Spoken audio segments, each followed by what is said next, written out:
Hello, everybody. Welcome to this edition of Attention Talk Video. I'm ADHD and attention coach Jeff Copper. Man, I'm having a good time these days. We've been talking a lot about cognitive ergonomics from the inside out. It's a new field of engineering that I've actually engineered, thanks to Dr. Russell Barkley. And we're rolling it out. We've also been kind of sharing a lot of what this paradigm explains. Like the old paradigm on ADHD, there's lots of anomalies that kind of can't be explained, but the new paradigm that I developed begins to explain lots of things that the other one couldn't. So I'm here to share with you from the model why I can share this observation with you to make some sense of some things. So you're an individual, you've lived maybe at home with your parents, maybe you have ADHD and you got married and you have family and you have kids. Maybe you're with a whole bunch of people and you're going through life, or maybe you're got ADHD and you're in a job and you're working and you're moderately successful, but then the kids move out. If you're a single parent, maybe the kids go out and you get a divorce, so you're on your own. Maybe you have ADHD and you're at the office and you decide to take a job and you're having to work remotely. Or you're somebody that comes out of college and you decide to get a job and you're living by yourself. And you're by yourself, and all of a sudden you start to notice more and more ADHD challenges. Why is that? Let's think about it. Why is that? Well, you've been listening to this channel for a really long time. I would argue is that ADHD is really a problem-solving impairment. Think about having people around is you talk to them. You talk out loud, and sometimes you talk out loud, you solve your own problems, because some people with ADHD, not to talk is not to think. Other times you're talking to somebody and they give you the answer, or you're collaborating.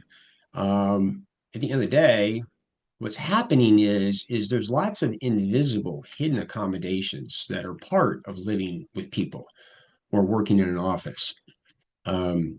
We'll have a tendency to look at deadlines and stuff like that. But again, there's this invisible thing that's kind of going on, that you're collaborating, you're interacting with people, and that's actually helping you think.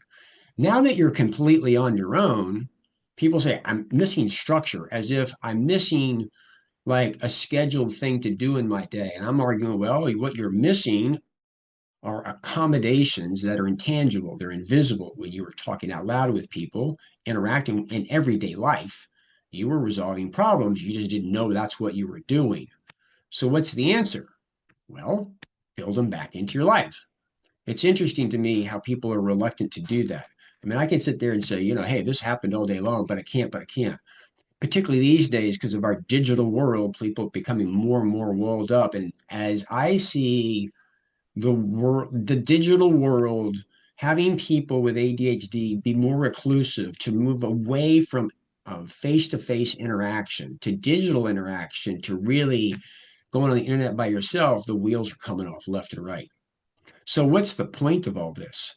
Is really to illuminate is that a lot of times as you're moving into more isolation, your ADHD symptoms are increasing. And the reason for that, it wasn't just having people around, it was a body double, but you were talking out loud, you were solving problems. It was kind of built into your world. You didn't know about it. And if you begin to think in these terms, you need to look back to get to those terms. So maybe you're a college student. Well, might need to get a roommate with somebody. I don't know. Or if you're working remotely, you need to actually get into an office, or be beginning to interact all day. I had a CEO one time during COVID who had a Zoom call with all their direct reports on the screen all day long. And what you do is you ping somebody, you'd have a conversation like you're working, then you turn them off, not call them specifically, because you needed to have the ability to talk out loud. So anyway, I hope this is giving you pause to think. Look around at your world. Some of you go like, nah, that's not me. I need to be all by myself. Well, I understand that, but sometimes you talk to people, you get the aha, then you process it by yourself. So it might not need it all the time, but it's somewhat necessary. So anyway, that said, if you're new to our channel, we try to help people understand what's really going on with ADHD, so subscribe. Your existing viewer, what do you think about this? Can you relate? Can you identify? Did you notice the wheels came off for you when you went to live by yourself, or people moved out of the house? Also, we do what we do for you. We also appreciate anybody who hit the likes button. So with that, we hope you've enjoyed this edition of Attention Talk Video. Take care.